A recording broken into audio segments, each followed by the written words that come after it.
Good morning বন্ধুরা, আবার তোমাদের সামনে চলে আসলাম। আজকে আমি আমার ছাদ বাগানে বসে রান্না করব। আজকে কি রান্না করব তোমাদেরকে একটু দেখিয়ে দিই। আজকে আমি রান্না করব আলু দিয়ে পনিরের তরকারি, নিরামিষ। কি কি নিয়েছি সেটা তোমাদেরকে পরে দেখাচ্ছি। আর এখানে বসে আছে আমাদের রসগোল্লা। আমি রান্না করব, ও বসে বসে দেখবে। আর এবছর শীতের ফুলটা আমার বেশি ভালো হয়নি, কেন বাড়িতে একদম ছাদে রোদ ঢোকে না, একদম রোদ ঢোকে না, অল্প পরিমাণে ফুল হয়েছে। এখনও কিছু ফুল গাছ আমি এনে লাগাবো।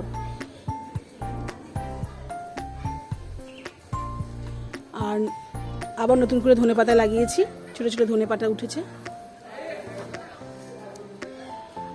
তো আজকে রান্নাটা স্টার্ট করা যাক। আমি নিয়ে নিয়েছি পনির,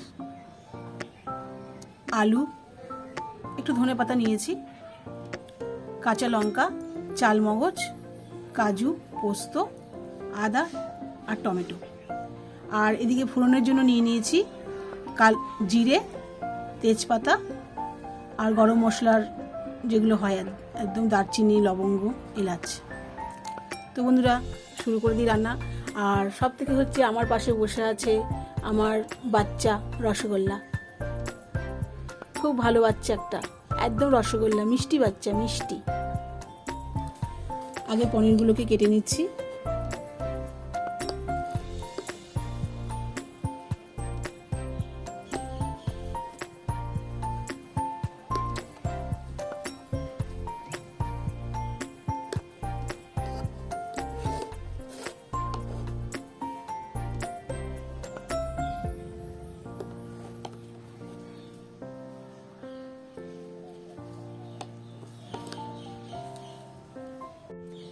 পনিরগুলো আমার কাটা হয়ে গেল।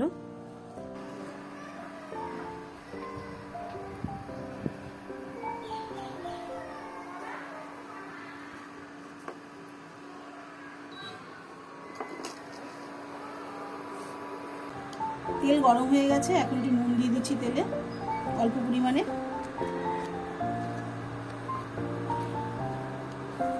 আর একটু হলুদ দিয়ে দিচ্ছি।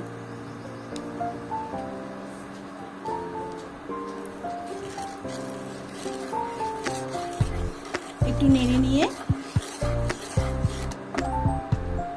পনিরটা তেলটা গরম হয়ে গেছে, এবার আমি পনিরটা দিয়ে দেবো।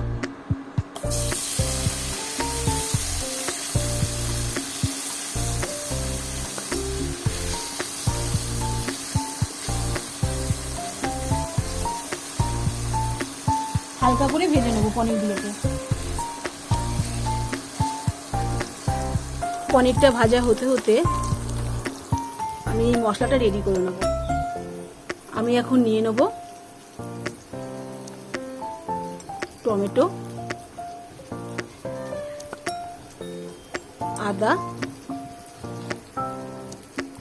কাঁচা লঙ্কা, আর এই যে মশলাটা আছে, মানে কাজু, পোস্ত আর চালমগজ, এটা আমি এর মধ্যে দিয়ে দেবো।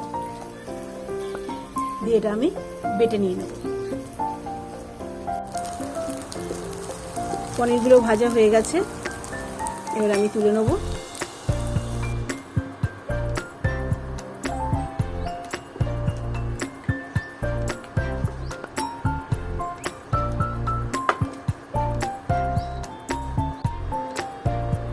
ওই তেলেই আমি আলুগুলোকে ভেজে নিচ্ছি।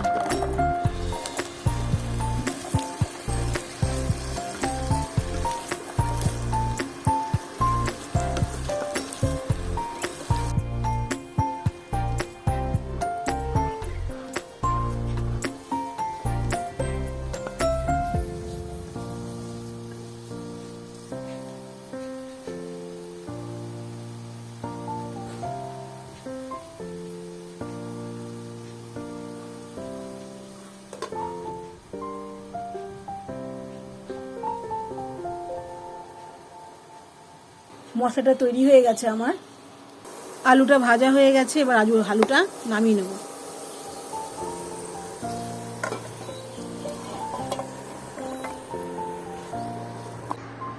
তেল দিয়ে দিলাম।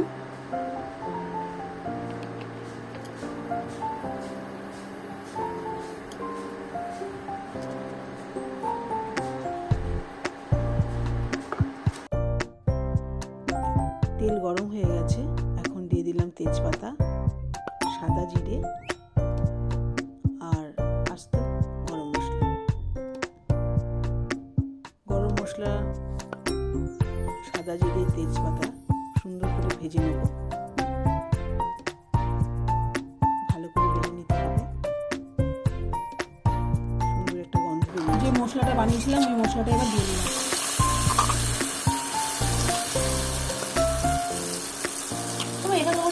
খাটো মশলা রান্না করে দেবো বলো।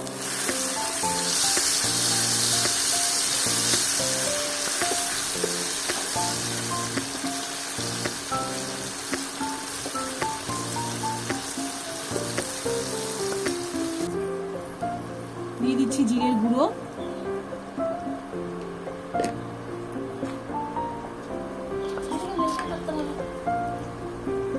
অল্প একটু লঙ্কার গুঁড়ো,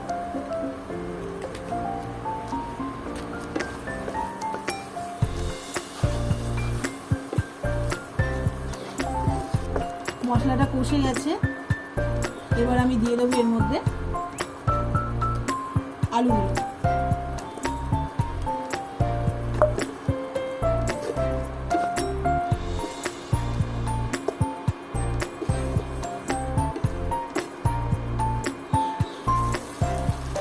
আলুর সাথে মশলাটাকে ভালো করে কষিয়ে দিয়েছি।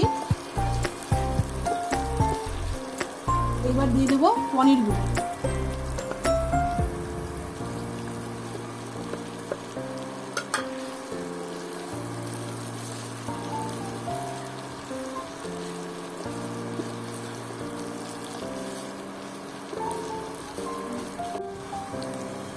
খুব সুন্দর করে কষাতে হবে হালকা আঁচে।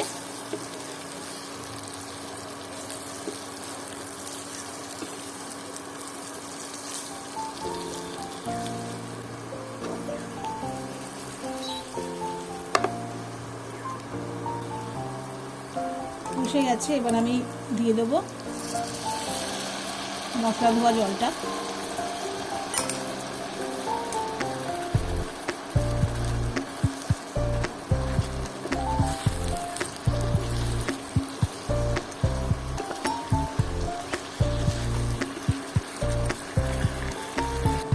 যথেষ্ট আমার তো রান্না করতে পারবো না কখনো।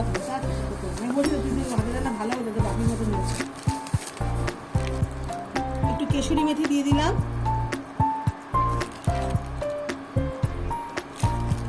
কি দিয়েছে এটা? কেশরি মেথি মনে হচ্ছে শুকনো ধনে পাতা মনে হচ্ছে। মেথি পাতা শুকনো কি হবে দিলে সুন্দর ফ্লেভার, দেখ গন্ধ আসবে। মেথি একটু বিট নুন দিয়ে দিলাম।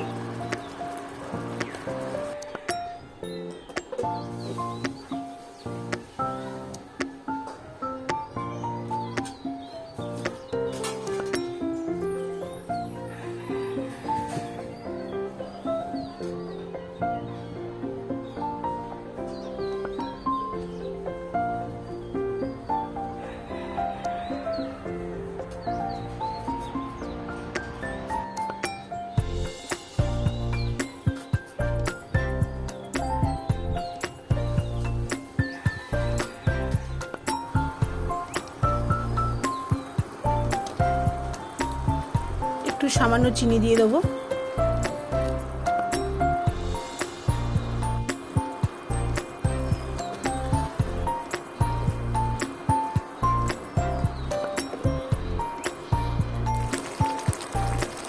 দিয়ে দেবো একটু ঘি।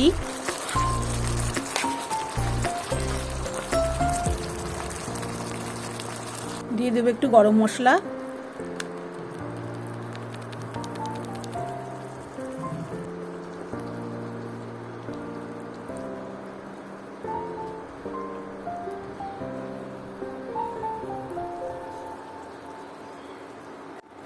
কিছুক্ষণ একটু ঢেকে রেখে নামিয়ে দেবো।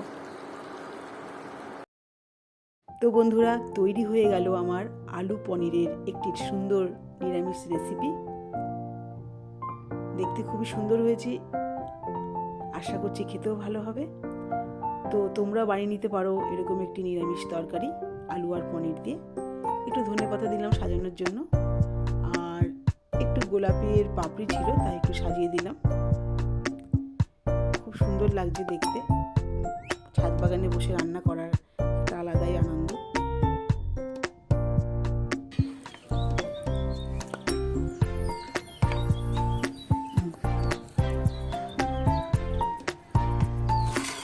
ওয়াফ, কি রান্না করেছো মা, থ্যাংক ইউ সো মাচ। খা, খেয়ে নে। ঠিক আছে, নিচে গিয়ে খেলাম। বাসনগুলো মেজে রাখিস। Thank you so much. আর কিছু? আর কিছু না। Okay, thank you so much.